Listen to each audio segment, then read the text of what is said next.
बीच में लटके highway projects जल्द ही पूरे होंगे। सीएनबीसी आवाज से एक्सक्लूसिव बातचीत में राष्ट्रीय राजमार्ग प्राधिकरण के चेयरमैन राघव चंद्रा ने कहा है कि फंड और जमीन की जो दिक्कतें थी वो दूर हो गई हैं और इसके अलावा उन्होंने कहा कि सरकार ई टोलिंग बढ़ाने के लिए भी कई कदम यहां उठा रही है।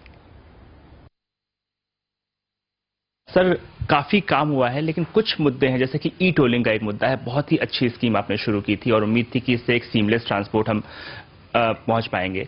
अब तक का क्या रिस्पांस रहा है, क्योंकि बहुत अच्छा अब तक ट्रांसपोर्टर्स की तरफ से नहीं रिस्पांस आया है इस बारे में? देखिए, इसको हम पूरी तरीके से कृत संकल्पित हैं कि इसको देश भर में पूरी मुस्तैदी से लागू किया जाए।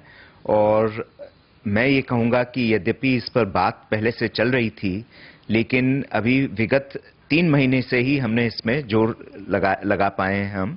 और खुशी की बात यह है कि केवल 10 टोल प्लाजाओं को छोड़कर, जहां कुछ तकनीकी इश्यूज हैं, 365 में से 355 टोल प्लाजाओं पर अब ये इलेक्ट्रॉनिक टोलिंग की इक्विपमेंट और व्यवस्था है। अभी तक केवल आईसीआईसीआई बैंक ही हमारे साथ इस अभियान में जुड़ी थी।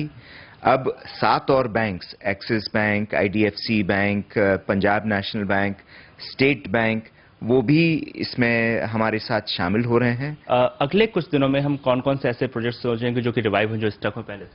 अभी हाल में ही जैसे कई प्रोजेक्ट्स ऐसे हैं जो हमने पुनः, जिनको हमने लाइन पर लाने के प्रयास किए हैं। गुड़गांव टू जयपुर प्रोजेक्ट है उदाहरण के तौर पर। ये एक ज्वलंत ऐसा प्रोजेक्ट है जिसका काम काफी सालों से रुका हुआ था।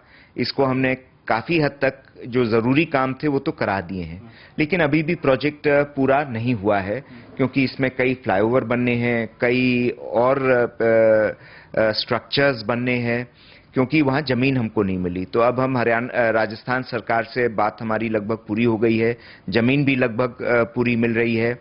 बस पार्किंग और ट्रक लेबाइज के लिए हमको जगह मिल रही है, और इसमें फंड इन्फ्यूजन की आवश्यकता है। तो हम अगले बोर्ड में हम नोट ले जा रहे हैं कि इसको किसी तरीके से फंड करके पूरा किया जाए।